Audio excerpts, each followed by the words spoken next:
Assalamu alaikum, dear students. Welcome to lecture 3 of Geotechnical Engineering 1. Today we are going to discuss about soil formation, how various types of soils are formed, what are the forces which basically are responsible for formation of various types of soils which we are going to encounter during this course. So let's begin.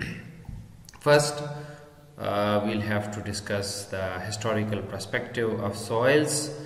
For engineering purposes, soil is defined as uncemented aggregate of mineral grains, which are sometimes decayed organic matter as well. Sometimes they are also referred to as soil, which do not have origin in rocks. With liquid and gas in empty spaces. So there are particles which may be of origin from rock. Okay, they will be disintegrated, weathered portions of rocks, and inside there may be water and there may be air. That's why the soil is called three-phase material, in which you've got solid is one phase, then another phase is water, another phase is air. So if you are treating them separately for calculation purposes later on, we'll be looking at soil like this. In reality, the soil is like this, in which you can see there are soil particles, then there are water, and then there is air as well. So if we separate their volumes, like the solids will have this much volume, water will have this much, and air will have this much for this type of soil. So that's why this is called three-phase diagram. So we'll discuss them as well. So anyways, these uncemented particles, which are basically not cemented, they are not glued, they are not joined with each other, they are just interacting in this medium by having these contact points with other particles, which is basically responsible for their shear strength and other properties, which we'll be discussing in the coming lectures. So soil, why it is important for us to study the soil? Soil is used as a construction material. Okay, sometimes use this in manufacturing of the concrete. Sand is commonly used, the aggregate is commonly used, etc. So it also supports the structural foundations as well. Here you can see isolated pad footings for a particular building. Almost all types of the structures which are found on Earth's surface, they have got footing, and their footing needs to be secured. The soil must have sufficient capacity to withstand the load.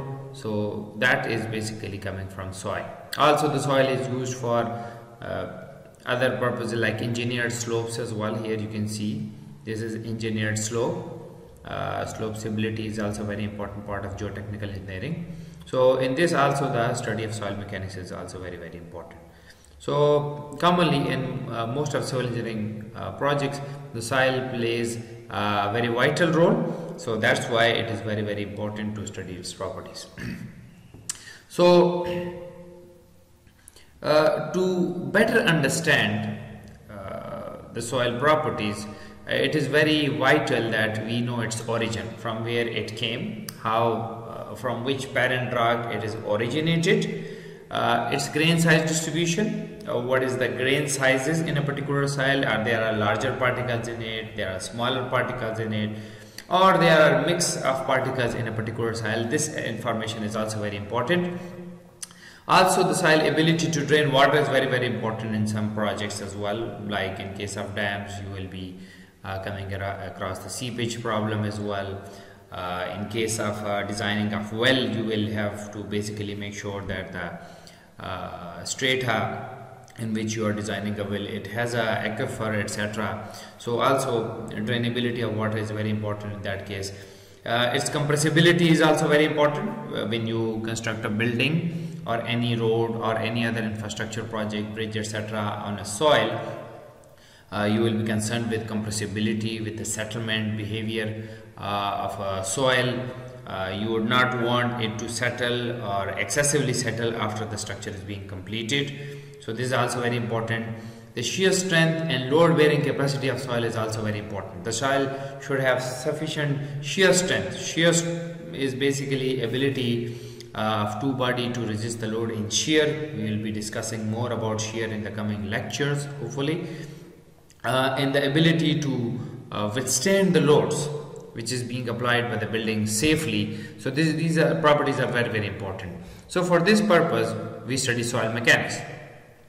The definition, simple definition if I put it, is the soil mechanics is the branch of science that deals with the study of physical properties of soil and behavior of soil masses. Okay, so you discuss its basic properties which it has and the behavior. Behavior basically comes from the combination of various factors like how much soil is there, how much voids are there, how much water is there, what type of soil particles are there, what sizes of soil particles are there. So they basically gives you various kinds of behavior like drainability or permeability of a soil is a behavior, settlement is a behavior, shear strength is a behavior, etc.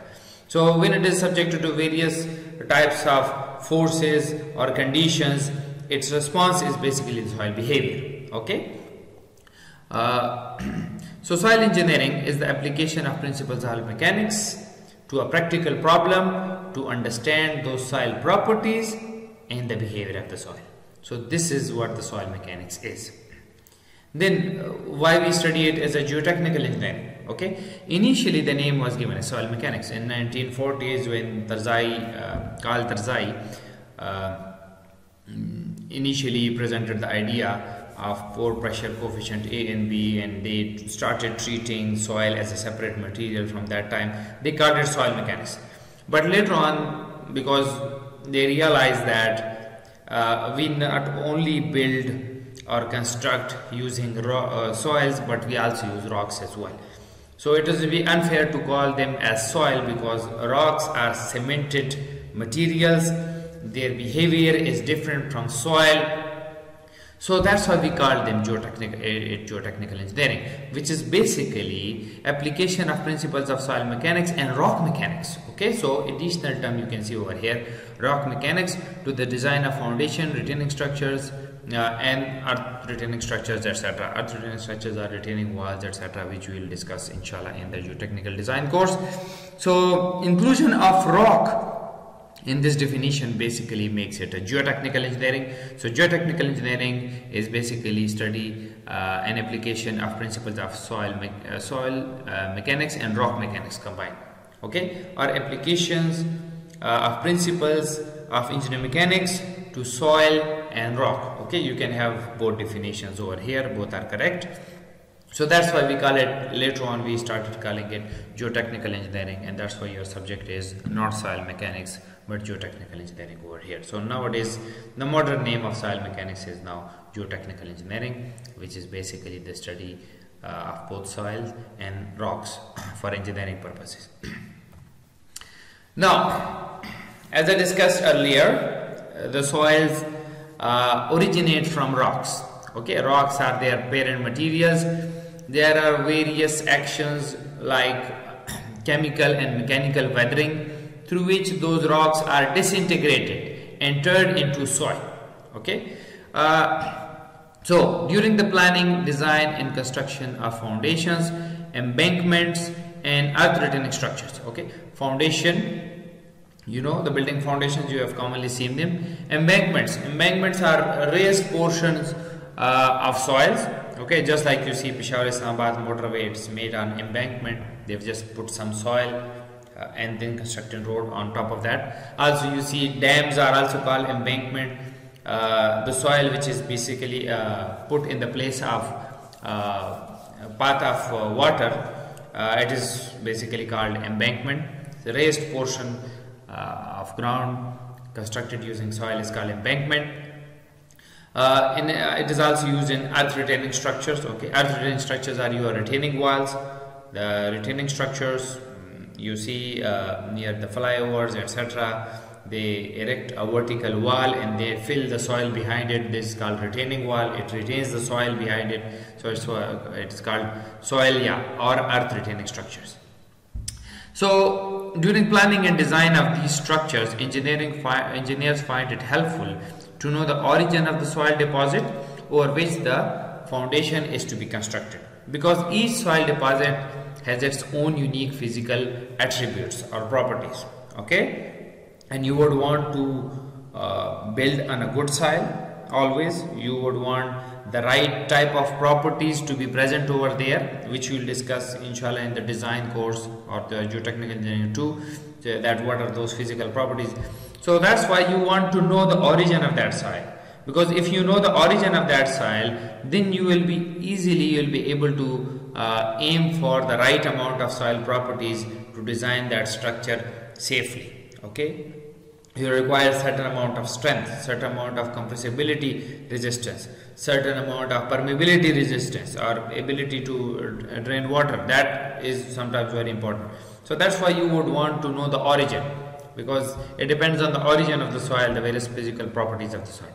Most of the soils that cover the earth are found by the weathering of various rocks. Okay, they come from rocks. So rocks are their parent material, and weathering is fragmentation. It is removal, okay, of soil particles by various actions from those rocks. There are two general types of weathering. Mechanical weathering, which is by various mechanical forces, okay, like for example wind action. Through wind, it has also force, it weathers the material over the period of time. Water action, okay, freezing and thawing action, etc. Glacier movement, sliding, okay, it also weathers the rock. So we will be discussing about those mechanical weathering forces in detail in the coming lecture after that. And then also chemical weathering is also very important. Chemical weathering, it basically changes, not only it weathers or defragments the rocks, but also it changes its properties as well. Okay, so it is also very important through various chemicals. You will have to see this very small video over here for detailed understanding of what weathering is. I've just added, so just listen to it carefully, that what the weathering is and how it basically affects and forms the soil. Weathering.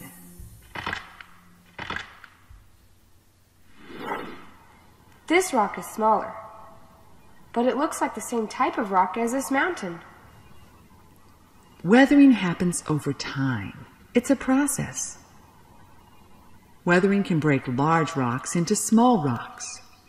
Weathering breaks smaller rocks down further into soil, sand, or even tiny particles called sediment. But what causes weathering? Water, ice, wind, plants, heating and cooling. All of these things affect the earth and play a part in breaking rocks down into smaller pieces. They are the causes or agents of weathering.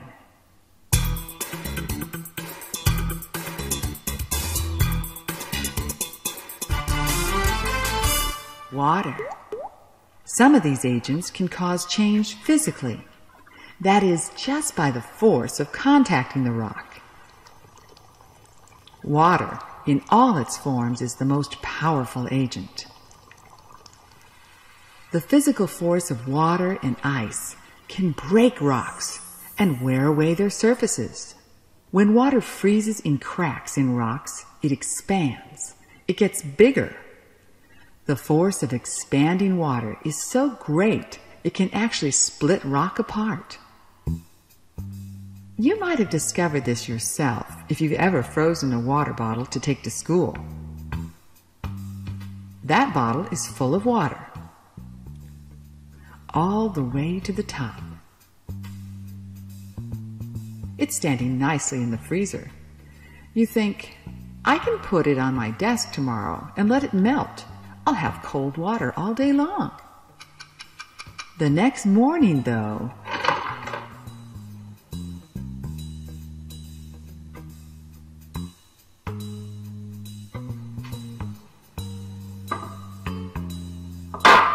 what's happened? the bottle won't stand up. The frozen water has gotten bigger.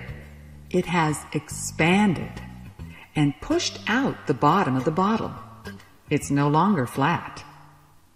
The freezing action of water can expand the cracks in rocks and break them up.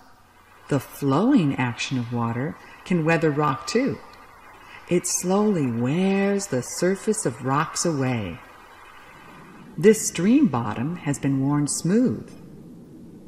And when water flows over rocks, it not only causes a physical change, it can cause a change inside the rock to the different materials that make up the rock. This is called a chemical change. Let's see what water with a little vinegar, a weak acid from plants, can do to this soft rock called soapstone.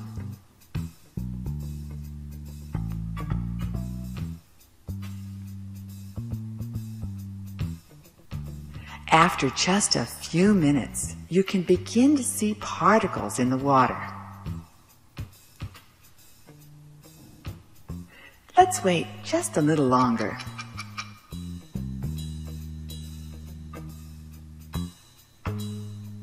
Now look, parts of this soft rock have dissolved.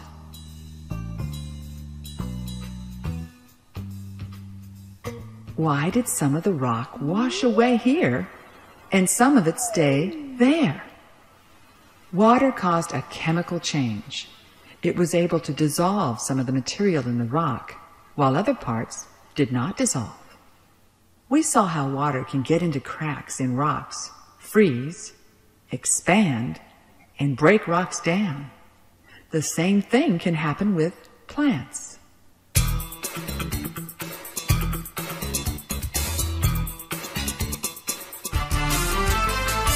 Plants. Plants can grow in cracks in rocks. As the plant grows, the roots of the plant grow too, making the crack bigger and bigger until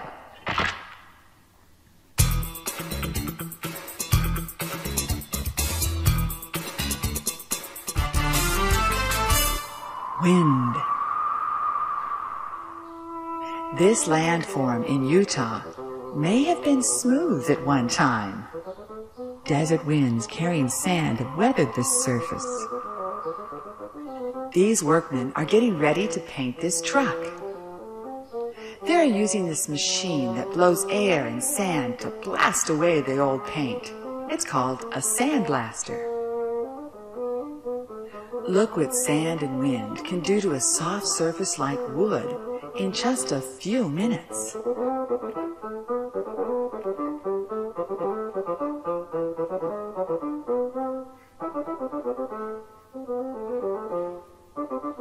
Just like that sandblaster, over time, wind can weather away the surface of landforms, changing the way they look.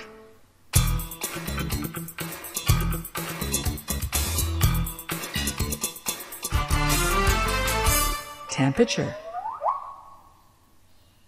The wind isn't blowing on this rock in the sun, but this rock is still weathering. It's getting warmer now, and some of the materials in the rock are expanding quickly with the heat.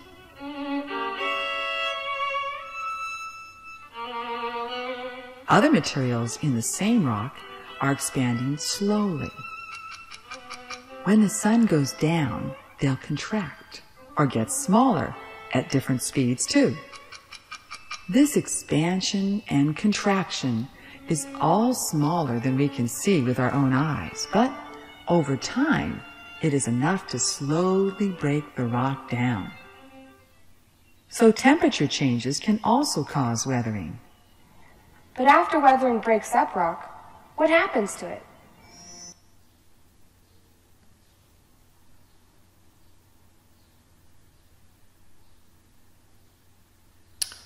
Okay, so you have seen this small video about the weathering process, how the material is fragmented or separated from the rock, and then that material is called soil. Okay, we will discuss inshallah in the next lecture how it is transported to the valleys, how you see the soil deposition in various layers in the ground. So these mechanical forces which were described earlier in the video, they are acting on the rocks since 3 billion years, which is the known life of the earth itself.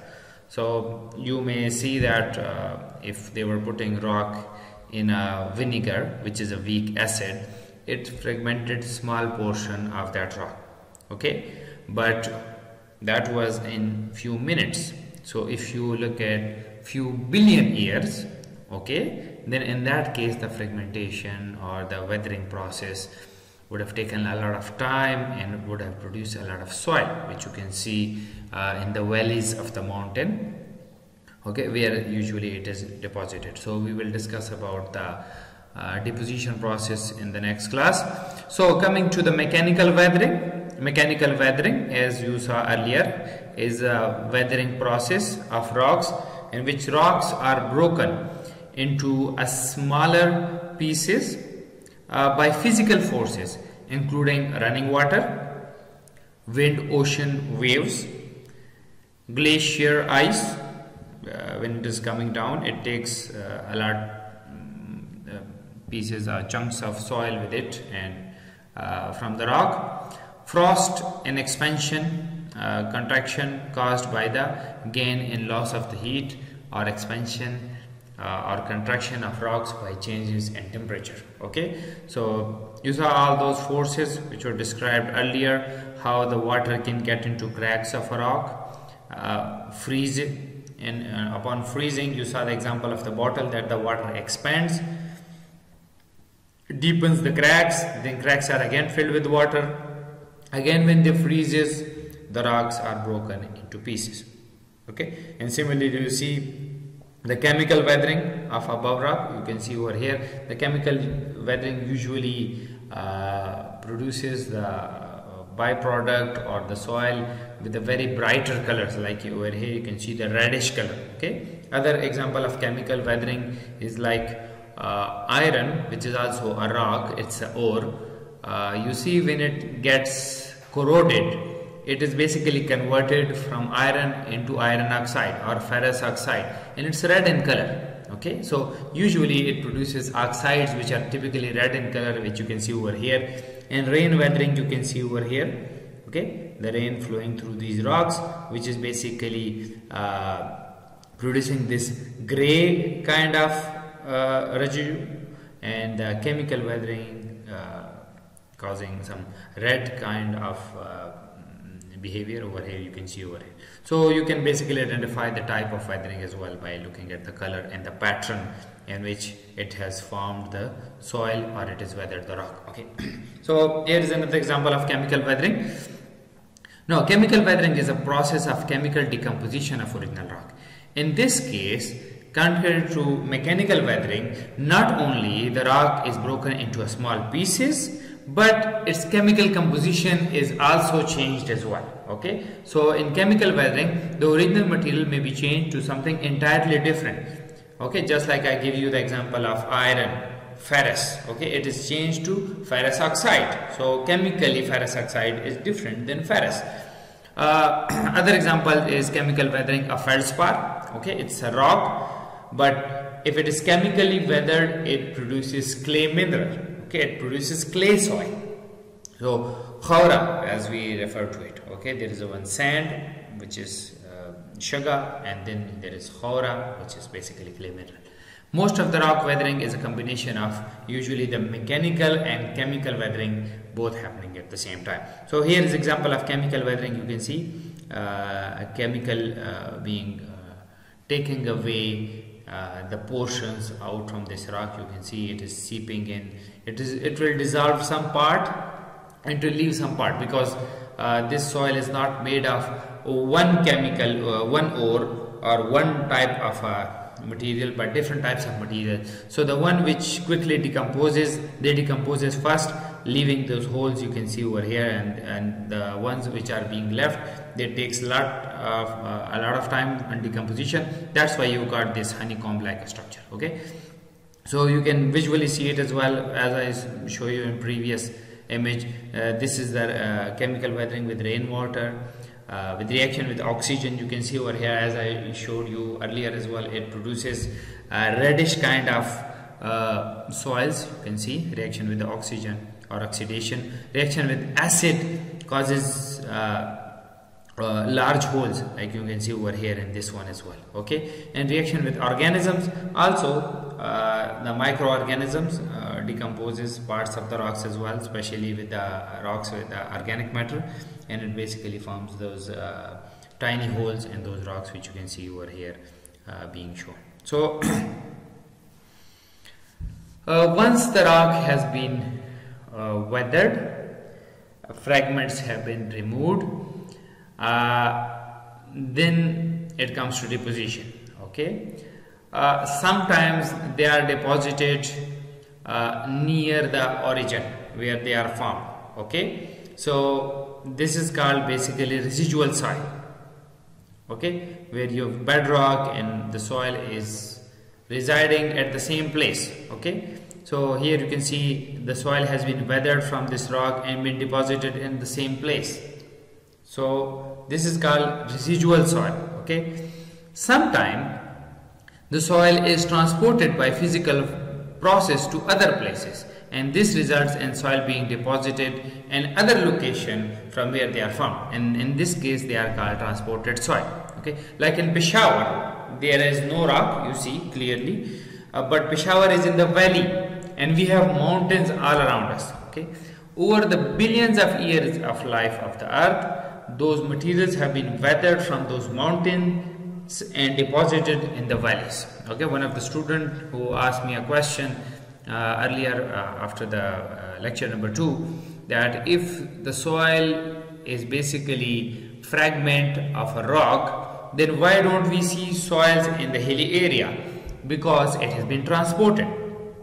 It was formed there by fragmentation, by weathering, and then various transportation forces like water, wind, glacier movement, mud slides, etc., which we will discuss in the next lecture, are responsible for transporting those soils to the lower lying valleys. Okay, in this case it will be called as transported soil. So in the next class we will be discussing the types of soil deposits that are residual soils, and then we will discuss various types of transported soils as well. Okay, which the various forces which I earlier discussed are basically gravity transported soil, the soil which has been transported by gravity action, lacustrine or lake deposits. Okay, alluvial or fluvial soil deposits which are deposited by the running water, glacial soil deposits which are deposited in lower lying areas or valleys by the action of a glacier coming down. Large pieces of ice are basically called glaciers, or aeolian soil deposits which are basically soil deposited in the lower lying areas by the wind action. Okay, wind also takes some soil particles and deposit it in the valleys. So in addition to transported soil and residual soils, there are peats and organic soils as well, which are basically formed by the decomposition of organic matters. You see sometimes in the fields you see very dark kind of black cotton soil. It is basically found by the decomposition of the organic matter over there. Okay, all the plants and food which you grow, or the organic matters which we basically throw as a refuse in the soil, that basically decomposes and it also forms the soil. Okay, so it is not formed from the rock, but it is formed from the organic matter. That's why it has got dark color and it has got very strong smell. Okay, so we will discuss also the organic soil or organic materials as well, inshallah.